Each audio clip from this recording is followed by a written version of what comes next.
and welcome to or back to my channel. It's Dominique here, and today I'm going to be talking about two things. The first is my excess skin, and the second is self-love. I feel like the two of them go hand in hand, and I want to share with you my journey on how I've slowly began to embrace and accept my excess skin and how all of that journey came about. So first, I want to show you the skin. That way you guys can see what it looks like and know that I'm not perfect. Even though I was able to lose all the weight, I still have excess skin that is totally okay. It should not be something that makes you feel bad about yourself. It's something that's unique.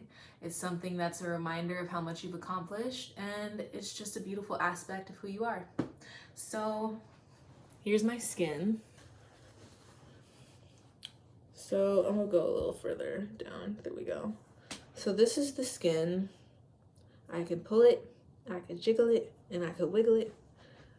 And when I go this way, I have a little bit right here too. I can pull it all the way up like this. That's my skin. Even on my arms, I'll take off one sleeve just so you can see. I don't have it as bad on my arms, but I do have it. I also still feel like I have some work to do on my arms just because I want to get stronger. I want to just have more definition there and everything, but that's the skin, that's me, this is what I'm living in. And now to self-love. I'm grateful for it. I'm grateful for this entire journey because I'm gonna come a little closer. I'm grateful for this journey. I'm grateful for the excess skin. I'm grateful for the capsule that I live in, the mind that I have, the air that I breathe. I'm just grateful and trying to do my best to not criticize myself. And that's going into self-love. I struggled for almost my entire life with self-love. I lacked confidence. I lacked positive thought into myself. I was overly critical. And I felt like all of what I was visualizing within myself was causing me to have drawbacks in life. And kind of hard for me to explain, but I'll give you an example. Outside of excess skin, when I was way younger, I used to think that a lot of the reasons I failed at specific things in life were because I was overweight. And a lot of it really had nothing to do with that. It had to do with my mentality and how quickly I gave up instead of choosing to keep going. But circling back to self-love, I struggled for many years with self-love because I was way too critical with myself. And I poured so much negative energy into myself that I didn't give myself space to see the good in who I am. And that's gonna make me emotional now. I challenged myself about a year ago after a terrible, fucked up breakup. It wasn't even a breakup. They actually just ghosted me after a year of us being together and totally dropped out of my life, stole from me, moved to a different state, and got with somebody that I knew. That experience, for some reason, crippled me, and it brought my self-confidence lower than it was already. And one of my friends, really great friend of mine, her name is Jasmine, she was there for me in a way that I never understood I needed. She made me realize how critical I was on myself, and we both realized we were very critical on ourselves, and we challenged ourselves to pour self-love into ourselves through communicating with each other. And so every day we would send each other things that we admire in each other, affirmations to say in the mirror. And one day she said, we were sitting down, and she said, I'm trying not to cry. She said, if only you saw yourself the way God saw you, you'd be a lot more confident in who you are. And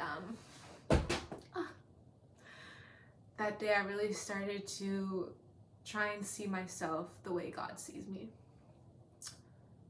and try and see myself with less hate, try and see myself with more love, and just see the goodness in who I am. So I started to look in the mirror, and instead of looking immediately at the things that I didn't like, I started out by looking at the things that I do admire in myself and acknowledging that it is okay to embrace who you are, and it's not selfish to be loving within yourself. I started to compliment myself.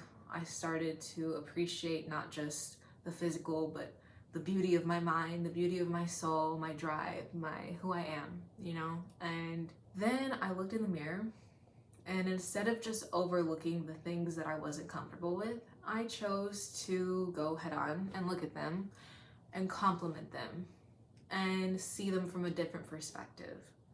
You know, instead of seeing my excess skin as something negative, I chose to shift my perspective and view it from a point of accomplishment, of amazement, if that's even a word. I started to embrace myself more, and that's where my self-love stemmed from. It all started with my self-talk and the way that I judged myself and how much I valued the characteristics of myself that I didn't once before.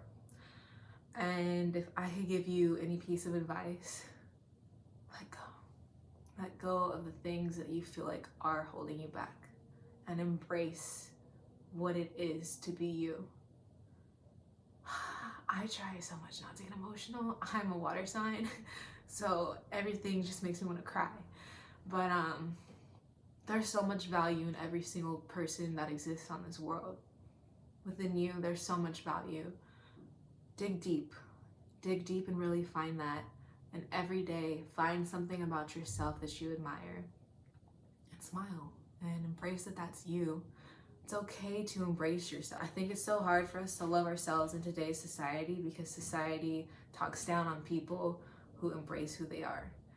And they see that as something that's conceited, and it's really not. So pour love in yourself. That's where I'm leaving this one. But have an amazing day. I love y'all. Stay motivated.